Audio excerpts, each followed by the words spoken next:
한마음 찬양대 찬양으로 주님께 영광을 돌리시겠습니다. 찬양의 큰 은혜가 되기를 바랍니다.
아멘.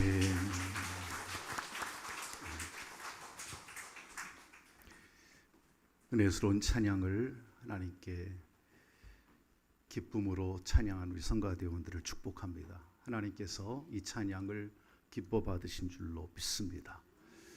오늘은 나로부터 시작되리라고 하는 그런 주제로 우리가 잘 아는 이 본문 사도행전에 나타난 본문의 말씀을 생각해 보려고 합니다. 19세기 유명한 영국의 시인이었던 로버트 브라우닝이라는 분이 계시는데요. 이분은 한국인이 가장 사랑하는 그런 시인 중에 한 분입니다. 근데 이분이 젊었을 때 하루는 심각한 그런 고민에 빠졌습니다. 갈등이 있었던 거예요. 그래서 어려운 사람들이 모여 사는 한 빈민가를 향해서 찾아갑니다. 사실은 그 갈등과 고민 가운데 괴로워가지고 견딜 수 없는 지경이어서 죽으려고 마음에 그런 결단을 하고 자살을 하려고 했던 거예요. 그런데 그 가난한 사람들이 모여 사는 그 동네에서 한 한복판에 어떤 소녀가 노래하는 광경을 우연히 쳐다보게 됩니다. 그 노래 소리가 가사말이 그런 말이 이 브라우닝에게 탁 박혀 들려오는데 그 가사가 그런 내용이에요. 한 해는 봄으로부터 시작해, 하루는 아침으로부터 시작해, 아침은 7시부터 시작해, 언덕의 이슬은 진주처럼 빛나고 달팽이는 가시덤불 속에 있고, 하나님은 분명히 저 하늘에 계시니 이 세상은 희망차고 오늘도 좋은 날일 것이다. 한 소녀의 노랫말인데 그 노랫말이 이 로버트 브라우닝에게 큰 감명을 줍니다. 죽으려고 자살하려고 했던 그 마음속에 다시 그 마음이 열리기 시작하는 거예요. 서서히 우울하던 생각들이 그 심령 가운데 다 사라지고 죽고 싶은 마음이 싹 없어진 거예요. 새롭게 나 인생을 출발해야 되겠다. 그 소녀의 노랫말을 통해서 그가 도전을 받고 새로 결심하고 일어설 수 있었다 하는 그런 얘기가 전해져 내려오고 있어요. 여러분, 오늘 아침에 우리가 함께 나누고 있는 이 말씀이, 이 사도행전 말씀은 너무나 잘 아는 말씀이지만 하나님께서 저와 여러분의 마음을 열어주는 그런 말씀이 되기를 주님의 이름으로 바랍니다. 이 말씀이 어쩌면 오늘 닫혀있는 우리의 모든 상황을 열어주고, 또 여러분 삶의 문제가 어려움 속에 있는 그런 모든 종류의 그런 빗장이 다 열리고 하나님께서 은혜를 주시는 그런 체험할 수 있는 그런 시간이 될 수 있기를 예수님의 이름으로 축원합니다.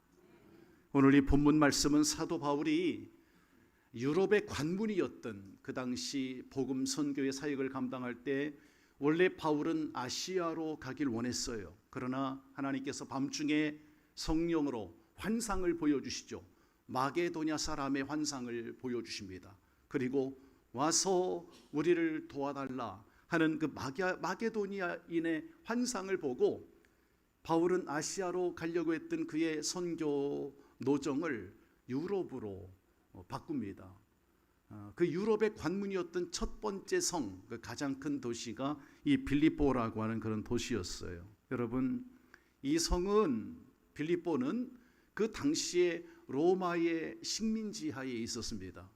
뿐만 아니라 로마가 누렸던 모든 문화와 찬란한 그러한 풍습을 이 빌립보는 그대로 비슷한 삶을 살아가는 그런 동네가 이 빌립보라고 하는 도시였어요. 성령님께서 그를 이 빌립보 가운데 인도해 주시고 거기에 도착했지만 막상 그 빌립보에 가보니까 전도하기가 쉽지가 않았어요. 왜냐하면 유대인들의 해당이 있다면 그 마을마다 있는 해당에 가서 복음을 전하고 또 자연스럽게 하나님의 말씀을 강론할 텐데 이 빌립보에는 유대인들의 해당이 없었습니다.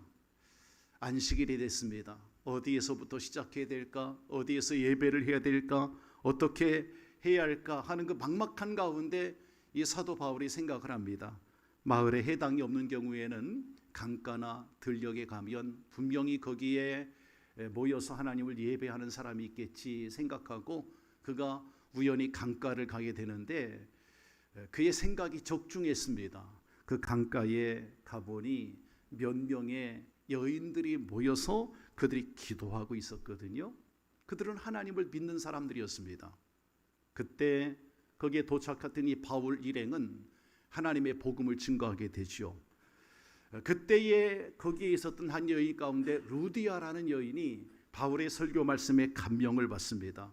그리고 나서 이 빌립보라는 성에서 첫 열매, 이 빌립보 교회가 태동하는 데 있어서 첫 번째 신자가 되는 그러한 역사가 일어나게 되었어요. 왜냐하면 루디아가 은혜를 받고 자기의 집을, 가정을 교회의 처소로 대주었거든요.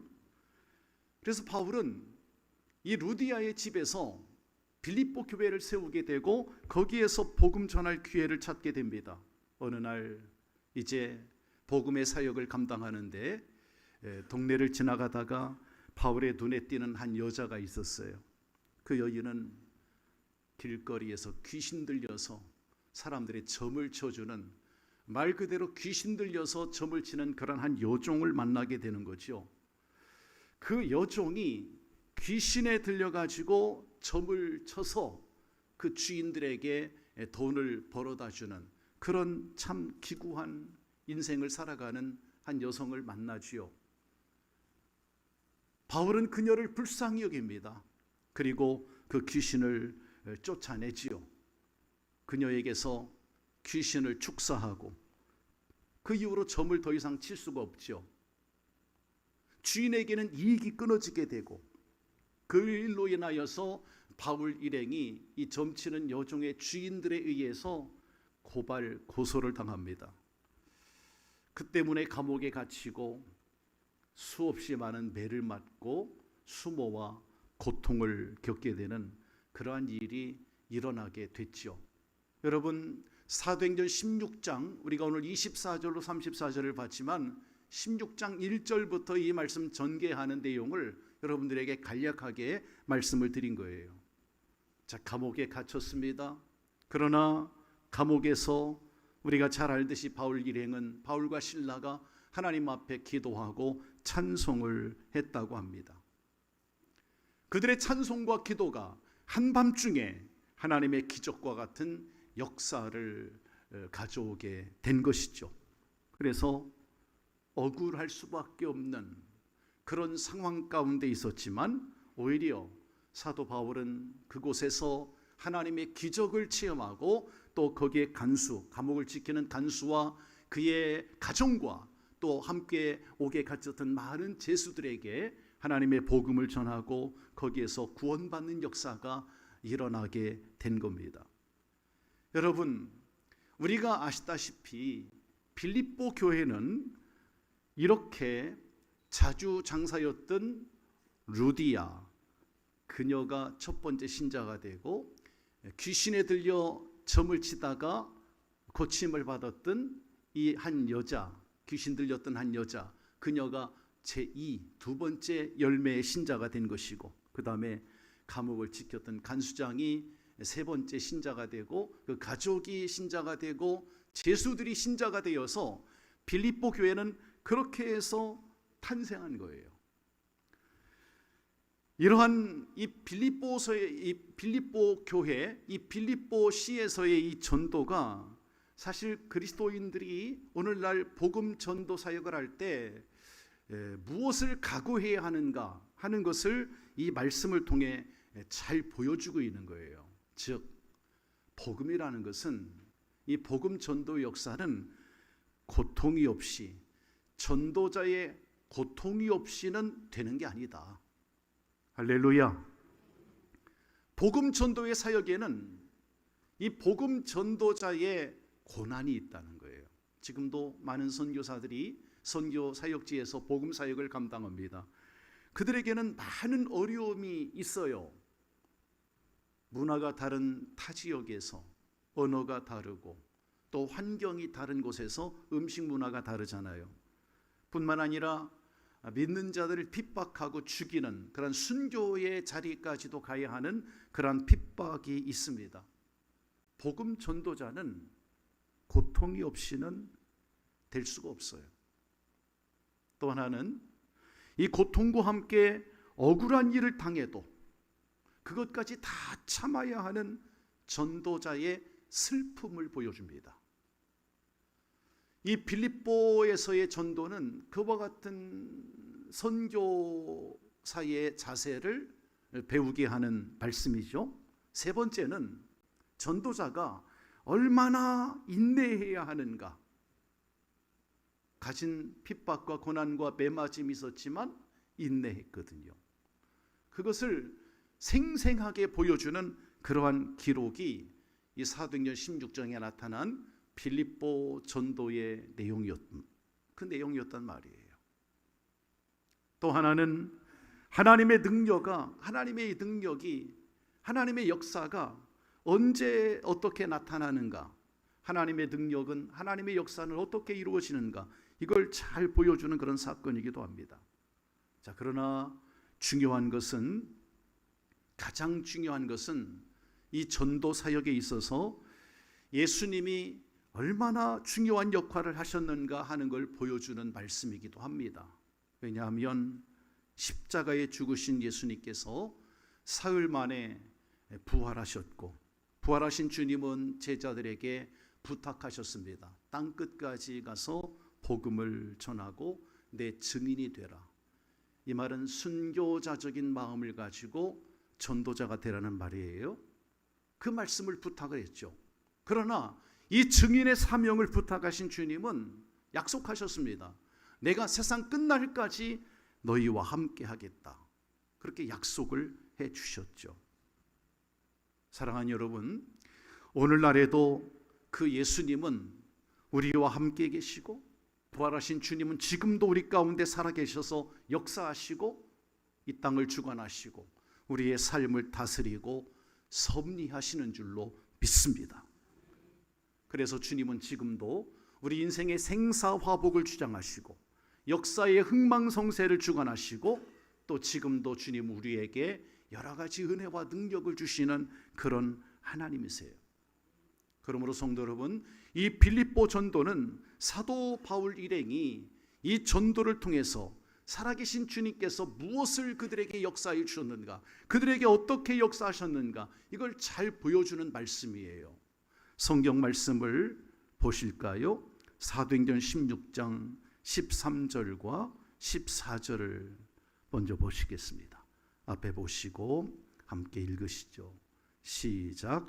안식일에 우리가 기도할 곳이 있을까 하여 문 밖 강가에 나가 거기 앉아서 모인 여자들에게 말하는데, 두아디라 시에 있는 자색 옷감 장사로서 하나님을 섬기는 루디아라 하는 한 여자가 말을 듣고 있을 때 주께서 그 마음을 열어 바울의 말을 따르게 하신지라. 아멘. 여러분, 이 말씀 속에 우리가 주목해야 될 단어가, 한 문장이 함께 따라합니다. 주께서 그 마음을 열어. 예, 그래요.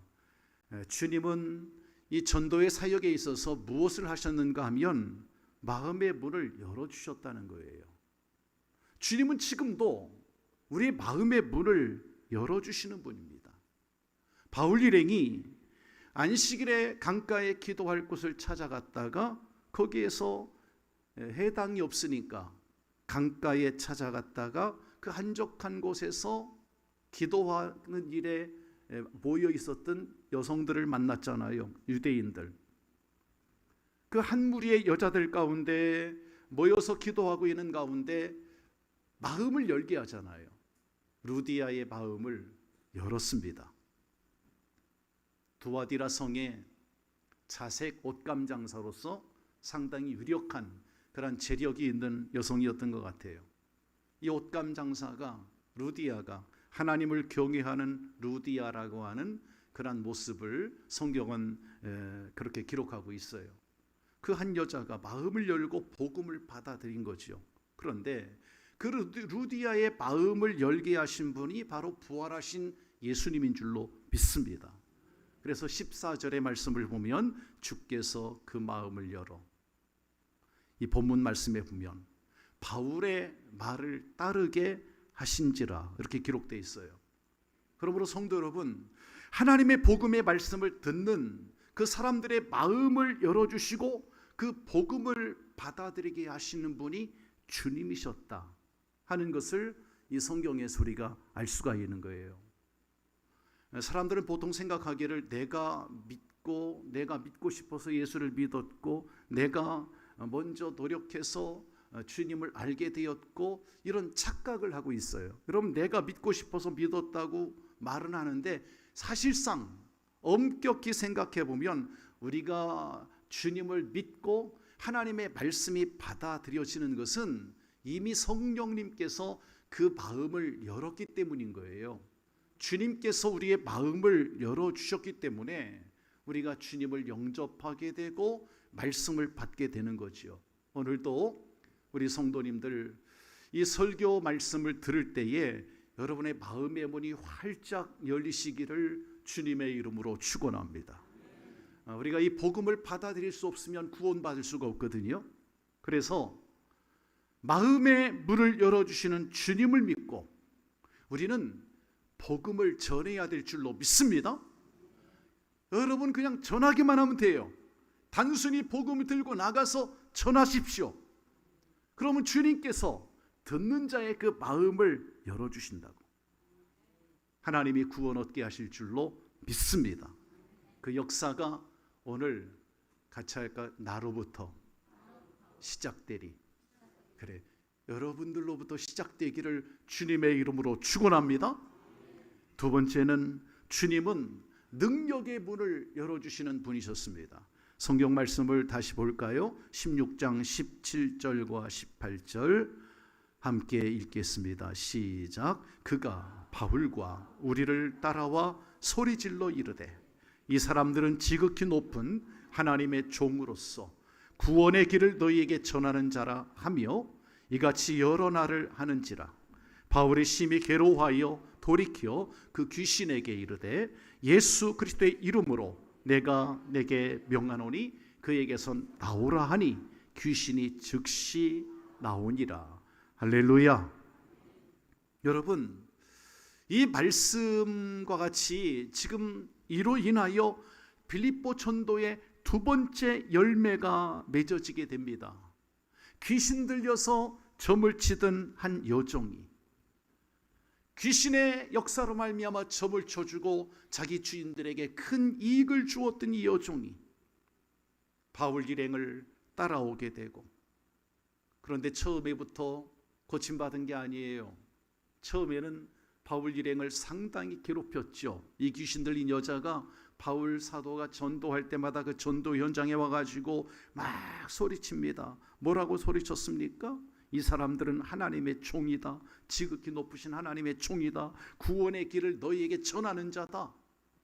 이게 정말 좋은 말 같은데, 근데 사실은 굉장히 비아냥되는 그런 귀신의 말이거든요. 그러니까 그 당시 이 복음을 전하는 바울 일행을 향해서 유태인들이고 하나님이 지극히 높여 쓰시는 종이다라는 이 말을 알리면 안 되거든요, 사람들에게. 왜냐하면 엄격히 핍박을 받는 그런 가운데 있었기 때문에. 그런데 이 귀신 들린 여자가 계속해서 따라다닙니다. 어구원 날. 지극히 높으신 하나님의 종들이다. 여러분들에게 구원의 길을 열어주는 사람이다. 이 귀신 들린 자가, 여러분 귀신은 귀신이었어요. 너무나 잘 알아요. 그러니까 처음 보는 바울 일행을 지극히 높으신 하나님의 종이라고 얘기를 하잖아요. 구원의 길을 열어주는 사람이라고 하잖아요. 얼마나 정확하게 알고 있습니까? 이 귀신 들린 여종이 명확하게 알고 있는 거예요. 그런데요, 문제는 정확하게 알고는 있지만 믿지 않았다는 거예요. 주의 종의 말씀을 믿지 않았고 바울 사도를 믿지 않았어요. 이게 문제였단 말이에요. 여러분, 우리가 예수님께서 탄생하실 때 베들레헴 땅에 예수님이 탄생하던 그날을 생각해 보십시오. 그날 밤 동방 박사들이 별을 따라옵니다. 헤롯 궁에 들어갔습니다. 유태인의 왕으로 나신 이가 어디 계시뇨? 라고 묻습니다. 헤롯 왕은 몰라요. 그러니까 서기관들을 부르지요. 여러분, 서기관들은 구약 성경을 달달달달 외우는 사람들이에요. 성경을 가르친 교사들이니까 그 서기관들에게 다시 그리스도가 어디에서 나느냐라고 물어봅니다. 헤롯 왕이. 그때 이 서기관들이 미가서 5장 2절에 있는 그 말씀을 인용해서 정확하게 얘기합니다. 유대 땅 베들레헴이라고. 구약의 미가서 5장 2절에 그렇게 기록되어 있거든요. 그러니까 서기관들은 헤롯 왕의 질문에 동방박사들의 그 질문에 대답합니다. 유태인의 왕으로 오시는 이 메시아가 베들레헴 에브라다 거기에서 태어날 겁니다 라고 정확하게 알려주지요. 그런데 문제는 예수님의 탄생 장소에 그 유대 땅 베들레헴에 이 서기관이 갔어요, 안 갔어요? 서기관들은 찾아가지 않았습니다. 알지만 찾아가서 경배하지 않았어요. 메시아를 만나러 가지 않았지요. 동방 박사들만 찾아가지요. 이게 뭘 얘기합니까? 알고는 있었는데 뭐 합니까? 만나러 가지 않았다는 거예요. 서기관들이 성경을 그렇게 잘 알던, 성경을 가르치는 교사들이었던 서기관들이 유대 땅 베들레헴에 오실 메시아의 소식도 알고 있고 예수님의 탄생 지명도 명확하게 알고 있지만 찾아가 경배하지 않았다는 거예요. 오늘 이 본문에도 귀신이 아무리 정확하게 바울 일행을 알고 있고 그들이 하는 일을 명확하게 알고 있다 할지라도 이 귀신은 바울이 전하는 예수 그리스도의 복음을 믿지 않았습니다. 그걸 받아들이지 않은 거예요. 바울은 이런 귀신 들린 여자를 구원해야 되겠다라는 생각에 그녀를 향하여서 귀신에게 명합니다. 예수 그리스도의 이름으로 내가 내게 명하노니 그에게서 나오라. 여러분, 그 즉시 그녀에게서 귀신이 떠나간 줄로 믿습니다. 이 여자는 귀신이 떠나간 이후에 더 이상 점을 치지 않았습니다. 더 이상 점을 칠 수가 없지요. 귀신이 역사하지 않으니까. 그리고 예수님을 영접하고 구원받았고 빌립보 교회의 두 번째 교인이 된 거예요. 사랑하는 성도 여러분, 사도 바울은 귀신을 쫓아낼 때 예수 그리스도의 이름으로 명령을 했습니다. 여러분, 예수 그리스도의 이름으로 명령할 때 귀신이 즉시 떠나갔지요. 이것이 부활하신 예수 그리스도의 능력인 줄로 믿습니다. 여러분, 부활하신 주님은 사도 바울에게 이러한 복음의 능력을 보여주신 거예요. 귀신을 쫓아내는 능력이 바로 예수의 이름에 있다는 사실을 증거하게 해주신 거죠. 여러분, 부활하신 주님의 이름에는 능력이 있는 줄로 믿습니다. 하나님은 하늘과 땅과 온 만물을 다스리는 그 능력을 예수의 이름에 주신 줄로 믿습니다. 그래서 그 이름으로 명할 때 귀신이 떠나가고 그 이름으로 명할 때 안진뱅이가 일어났고 그 이름으로 명할 때 눈먼 자가 눈을 뜨는 역사가 일어난 줄로 믿습니다. 그러므로 성도 여러분, 여러분도 예수님의 이름의 능력을 활용하시길 바랍니다. 예수 그리스도의 이름을 마음껏 사용하십시오. 저도 영적으로 그런 일을 체험하곤 합니다. 소위 우리가 생각할 때 소위 가위들림이라고 하잖아요. 우리의 이 몸이 마비가 되고 어떤 그 꿈속에서 꿈을 꾸다가 몸이 마비되는 현상이 있고 그건 가위들림이라고 하잖아요. 이 귀신의 역사죠.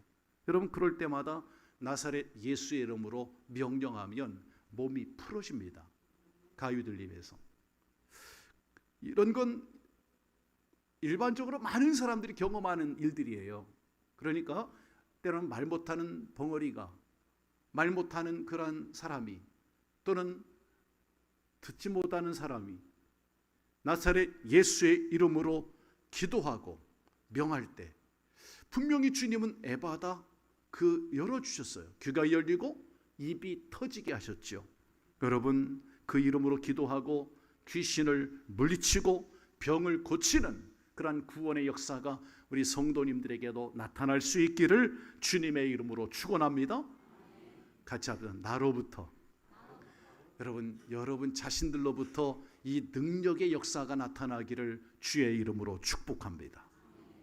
세 번째는 주님께서 기도와 찬송과 구원의 문을 열어주셨다는 사실이에요. 우리가 읽은 24절로 34절은 지금 그와 같은 일련의 사건을 한꺼번에 말하고 있습니다. 성경을 볼까요? 25절과 26절을 다시 한번 보겠습니다. 사도행전 16장 25절 6절 시작. 한밤중에 바울과 실라가 기도하고 하나님을 찬송하며 제수들이 듣더라. 이에 갑자기 큰 지진이 나서 옥토가 움직이고 문이 곧 다 열리며 모든 사람의 매인 것이 다 벗어진지라. 같이 합시다. 다 열리며 다 벗어진지라. 여러분, 지금 성경 구절 가운데 그들이 기도하고 찬송할 때 하나님께서 이 옥문이 열리게 하시고 그들의 묶어두었던 쇠사슬이 다 풀어지는 역사가 일어났어요. 그래서 성경은 이 마지막 절 26절에 보면 다 열리고 다 벗어졌다 이렇게 기록을 하고 있잖아요. 바울과 실라가 이 귀신 들린 여종을 고쳐주자 여종은 더 이상 점을 치지 않았어요. 그 주인들은 그것이 하나의 원인이 되어서 바울 일행을 고소하고, 왜? 자기들의 이익이 끊어졌다 해서. 그리고 이상한 그런 이단 교리를 전한다 하는 얘기를 죄명을 씌워서 바울 일행을 감옥에 가두게 되는 역사가 있었던 거예요. 아마 그 당시 유대인들의 형법상 또 로마의 형법상 40에 하나 가만매를 때렸던 것 같아요. 채찍질을 했었을 수도 있고 성경의 말씀 그대로 매를 때렸다고 하는 걸 볼 때 분명히 그날 이 바울과 실라의 죄를 정확하게 살펴보지도 않고 이 관원들은 매를 때립니다. 40에 하나 가만매, 아마 태장, 우리가 옛날에 곤장을 때리듯이 말이죠, 태장을 맞은 거예요. 아니면 채찍질을 맞았든가. 40대를 때리면 죽어요, 사람이. 그들의 형법상. 그러니까 사람이 죽지 않을 만큼 40에 하나 가만매였던 39대를 때리게 된 거죠. 그것이 이제 그들의 형법상 39대까지 때리는 법이 있었던 거예요. 사실 39대 태장을 맞았으면 거의 죽은 거예요. 거반 죽은 거예요. 그 지경까지 몸이 만신창이가 되는 겁니다. 그렇게 때려서 감옥에 가둔 거지요. 여러분, 이때 바울과 실라의 심정이 어땠을까를 생각해 보십시오. 자기들을 때린 관리들에 대한 치솟는 감정, 분노의 감정, 또 그 귀신 들린 종의 주인들이 고소했으니까 그 사람들에 대한 원망. 사실 바울 일행이 잘못하고 맞은 거 아니에요. 귀신을 쫓아냈잖아요. 병을 고쳐준 거잖아요. 좋은 일을 하고도 매를 맞았다, 감옥에 갇혔다. 이게 얼마나 억울한 마음이 왜 없었겠습니까? 바울은 주님의 음성을 따라 성령의 인도하심 때문에 이 빌립보에 온 거예요. 유럽에 와서 유럽 관문의 첫 성인 이 빌립보에서 복음을 전했는데 하나님의 말씀, 성령의 인도함을 받고 왔단 말이에요. 그 결과가 이런 것이냐? 이렇게 처절해야 되나? 우리가 왜 이렇게 억울한 일을 당해야 되나? 짜증을 내고 항의를 하고 싶은 마음도 있었을 겁니다. 무엇보다도 아픈 그 몸을 가누기가 굉장히 어려웠을 거예요. 그런데 감옥에 갇혀서 그냥 갇힌 게 아니야. 몸이 만신창이가 돼서 갇힌 거예요. 그날 밤 그들은 이 감옥에서 기도하고 찬송을 했답니다. 여러분, 기도하는 것은 그래도 이해가 됩니다. 그런데 찬송은 도저히 이해할 수가 없어요. 뭐가 좋다고 하나님을 찬송을 하느냐고요. 매를 실컷 맞게, 만신창이가 될 정도로 맞게 해주신 분이 주님인데 주님을 찬송할 수 있겠냐고. 주님 때문에 당한 고통인데, 주님 때문에 당한 매맞음인데 그 주님께 무슨 찬송으로 영광을 돌리겠는가 말이에요. 그런데 이들은 주님께 기도하고 주님을 찬송했습니다. 이게 어떻게 가능하냐고요. 그 이유는 주님의 은혜요, 주님의 역사요, 주님의 능력 때문인 줄로 믿습니다. 여러분, 주님께서는 고통받는 이들의 마음속에 예수 그리스도의 십자가의 고통을 생각하게 했던 거예요. 아무런 죄 없이 나를 위해서 십자가에 죽으신, 나를 구원하신 그 엄청난 십자가의 은혜, 그 주님을 이 옥중에 만신창이가 된 그 몸으로 감옥에 갇혔던 바울과 실라, 그 마음속에 나를 위해 수치를 당하신 주님을 생각나게 하신 거예요. 이 시간에 믿으시면 아멘. 그 십자가의 은혜와 사랑을 생각할 때 오히려 그들은 주님의 은혜를 더 깊이 깨닫고 감사하고 기도하고 찬송할 수 있었던 거예요. 저는 목회를 하면서 가만히 우리 성도님들을 보면 신앙의 기쁨이 있는 사람은 항상 생활 속에 기도와 찬양을 드리는 사람들이더라고요. 신앙의 기쁨을 드리는 사람은 늘 기도와 찬송이 끊이질 않아요. 그러나 신앙이 메말라 있는 사람은 기도와 찬양이 메말라 있어요. 우리가 믿는 하나님은 참되고 살아계신 분인 줄로 믿습니다. 하나님은 전능하신 분이고 성실하신 분이에요. 하나님은 공평하신 분이고 의로우신 분입니다. 하나님은 내 생명의 근원이 되시고 사랑이십니다. 하나님은 내게 구원을 베풀어 주신 은혜의 주님이십니다. 우리는 그 하나님을 사랑하고 그를 기억하고 기도하고 찬양하게 되어 있는 거예요. 은혜 받은 사람, 신앙생활에 기쁨이 있는 사람은 늘 그렇게 찬양하는 거예요. 날 구원하신 예수님 영원히 찬송하겠네. 저 죄인 어서 주께 와 제 사유하심 받아라. 그렇게 찬양하는 거예요. 신앙의 기쁨을 누리는 사람은, 늘 신앙의 기쁨이 있는 사람은 늘 그렇게 찬송하는 거예요. 날 구원하신 예수님을. 그게 구원에 대한, 하나님에 대한 당연한 반응이어야 하는 거예요. 그러나 교회 나오면서도 그 입술에 기도가 없고 찬양이 없는 사람은 세 가지 중에 하나예요. 첫째는 구원받지 못했거나 아직까지, 두 번째는 구원에 확신이 없든가, 아니면 지금 신앙이 완전히 다운되어서 바닥을 치는 사람이에요. 이 셋 중에 하나일 거예요. 정말 내가 죄악 가운데서 구원을 받았다면 하나님께 기도하고 찬양을 하게 되어 있습니다. 죄 가운데 구원받은 자의 공통된 반응은 하나님께 기도하고 그 하나님을 찬양을 드리는 삶을 사는 거예요.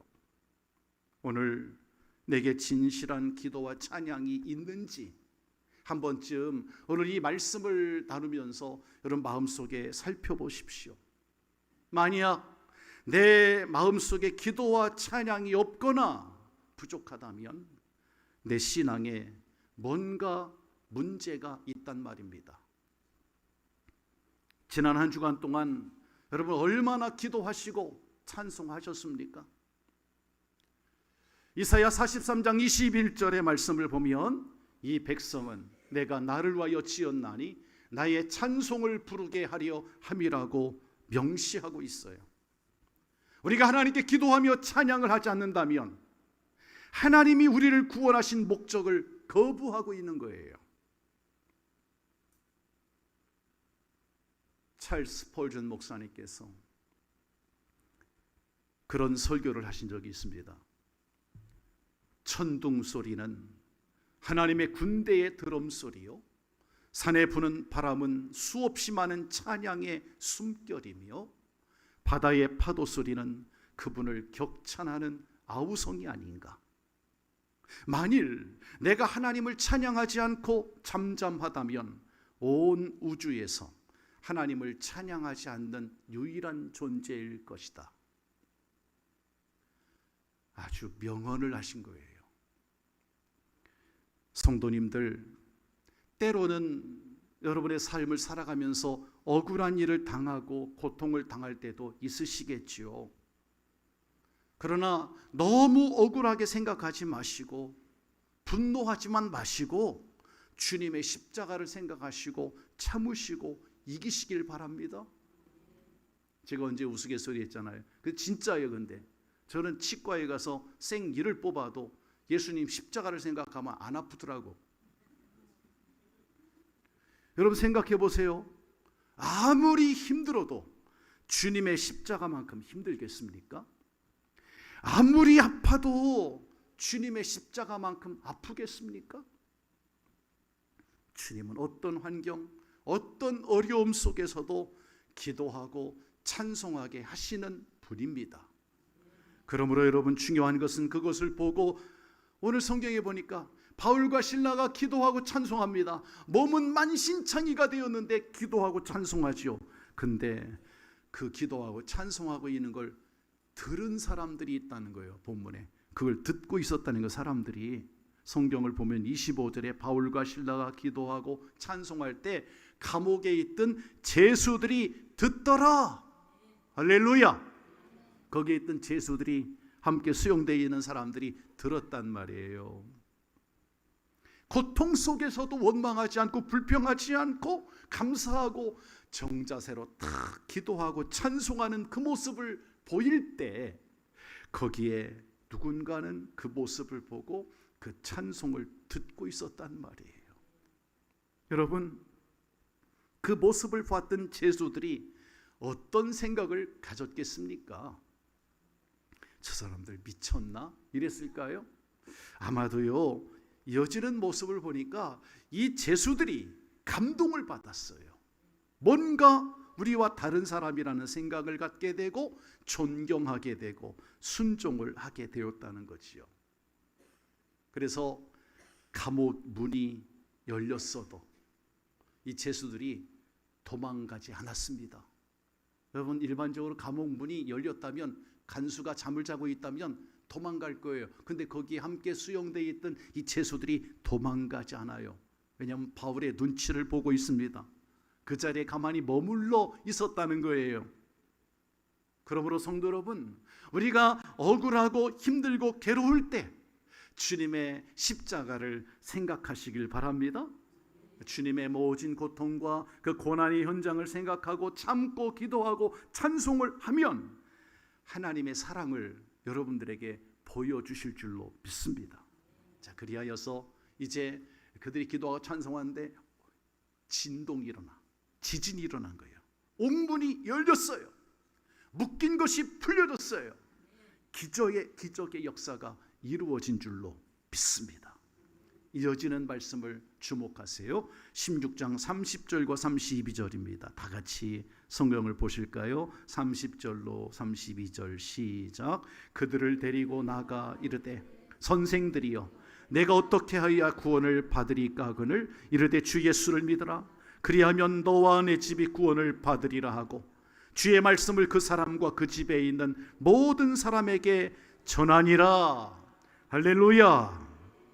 바울과 실라가 기도하고 찬송했을 때 놀라운 기적의 역사가 일어납니다. 여러분이 본 그대로 지금 성경 말씀에 신기한 것은 바울과 실라도 도망가지 않잖아요. 지금 이 기적은 얼마든지 하나님께서 행하신 기적이기 때문에 하나님 베풀어 준 기적이잖아요. 그러니까 감옥에서 나가도 돼요. 나갈 수 있었을 텐데 바울과 실라가 그냥 그 자리에 앉아 있습니다. 바울과 실라뿐만 아니라 죄수들도 다 도망하지 않았어요. 바울과 실라는 하나님께서 이러한 기적의 역사를 일으켜 주신 것은 단순히 우리를 이 감옥에서 끄집어 내려는 뜻만이 있는 게 아니다. 여기에 하나님의 뜻이 있다 하는 걸 깨달았기 때문이거든요. 그건 바로 구원의 문을 열어주기 위한 사건이었기 때문입니다. 아니나 다를까 잠에서 깨어난 이 간수가 감옥 문이 열린 걸 봅니다. 죄수들이 다 착고가 끊어진 걸 봅니다. 죽었다. 나는 죽었다. 문이 열렸고 죄수들의 착고가 다 끊어졌으니까 죄수들이 도망한 줄 알고 자기의 갖고 있던 검을 꺼내서 검을 꺼내 칼로 자결하려고 하잖아요. 왜냐하면 로마 법은 그렇거든요. 죄수들이 도망갔으면 그 죄값을 자기가 치러야 돼요. 죽는 거예요, 그거는. 이때 바울이 소리를 지릅니다. 여보시오, 당신의 몸을 상하게 하지 마시오. 우리가 여기 그대로 있소. 이 말의 간수가 다시 한번 놀란 거예요. 아, 이들이 누구이기에 감옥문이 열리고 메인 것이 다 풀어졌는데 도망가지 않았을까? 성도님들, 문이 열렸다고 도망가는 것은 그건 보통 사람인 거예요. 신앙인들은 문이 열렸어도 도망가지 않는 사람이에요. 다윗은 자기를 죽이려고 했던 사울왕을 2번씩이나 죽일 수 있는 기회가 있었습니다. 그러나 2번의 기회가 있었지만 사울왕을 해하지 않잖아, 다윗이. 왜냐하면 하나님이 세운 왕이니까 다윗은 죽이고 싶어도 사울왕을 자기를 죽이고자 쫓아다녔던 사울왕을 다윗은 2번의 기회가 있지만 그를 죽이지 않잖아요. 내 돈 대고 내 돈 내고 내 맘대로 한다? 세상은 그런 법으로 사람들이 살겠죠. 누가 뭐라고 할 것이냐? 내 돈 내고 내가 하는데, 이런 생각을 가질 수 있겠지만 그게 아닙니다. 그 가운데서도 하나님의 뜻을 생각하고, 그 가운데서도 하나님을 생각하고, 그 가운데서도 이웃을 생각하고, 그 가운데서도 없는 자를 생각하고, 그 가운데서도 거룩한 뜻을 생각하는 사람이 성도인 줄로 믿습니다.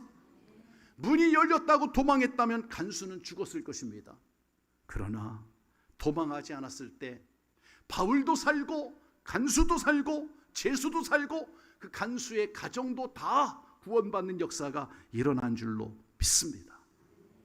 저는 오늘 이 설교를 준비하면서 일주일 전부터 그 찬송, CCM 찬송 복음성가가 생각이 났어요. 그래서 그 복음성가 제목 그대로 설교 제목을 붙인 거예요. 나로부터 시작되리. 복음성가, 우리가 가진 복음성가 434장에 그 찬양이 364장에 가사를 한번 띄워주시겠습니까? 저 높은 하늘 위로 밝은 태양 떠오르듯이 난 주저하지 않으리. 어떤 어려움에도 주의 길을 선택하리. 빛 가운데로 걸으리. 주님을 크게 보는 믿음 가지고 세상에 나타내리라. 놀라운 주의 사랑을, 주의 꿈을 안고 일어나리라. 선한 능력으로 일어나리라. 이 땅의 부흥과 회복은 바로 나로부터 시작되리. 여러분, 젊은이들이요, 이 찬양할 때 막 신나게 뛰면서 찬양하는 찬양이에요. 주의 꿈을 안고 일어나리라. 선한 능력으로 일어나리라. 이 땅의 부흥과 회복은 바로 나로부터 시작되리 하고 이렇게 찬양하는 그런 곡입니다. 여러분, 오늘 주님은 바울과 실라 이 일행을 통해서 함께 하셨고 그들을 통해 구원의 역사를 이루어 가셨고, 저는 오늘 이 설교 말씀 속에 나타나는 이 모든 내용이 오늘 또 살아계셔서 우리와 함께 하시는, 우리를 지키시고 우리를 인도하시고 우리를 축복하시고 역사하시는 하나님의 역사가 오늘 이 시간 여러분, 나로부터 시작되는 그러한 은혜가 있기를 예수님의 이름으로 축원합니다. 축원합니다. 기도하시겠습니다. 하나님 감사드립니다. 오늘 하나님께서 사랑하는 바울 일행을 통하여 하나님의 복음의 사역을 통해 빌립보가 구원받게 하시고 그 빌립보 성이 하나님 아름답게 교회로 세워지는 역사가 있었음을 이 말씀을 통해 우리가 함께 나누었습니다. 하나님 아버지, 주님께서는 오늘도 나로부터, 우리들로부터 이 열려지는 역사가 있기를 원하시는 줄로 믿습니다. 하나님, 가정의 구원의 문이 열리게 하시고 저들을 붙들고 있는 모든 빗장이 열려지게 하여 주옵시고 저들의 모든 병마가 떠나가게 하여 주옵시고 문제가 해결되는 역사가 일어나게 하여 주시어서 하나님의 역사하심이, 하나님의 사랑이, 하나님의 전도의 능력이 오늘 나로부터 시작되는 은혜가 우리 모든 성도들에게 임하게 하여 주시옵소서. 예수님의 이름으로 기도하옵나이다. 아멘.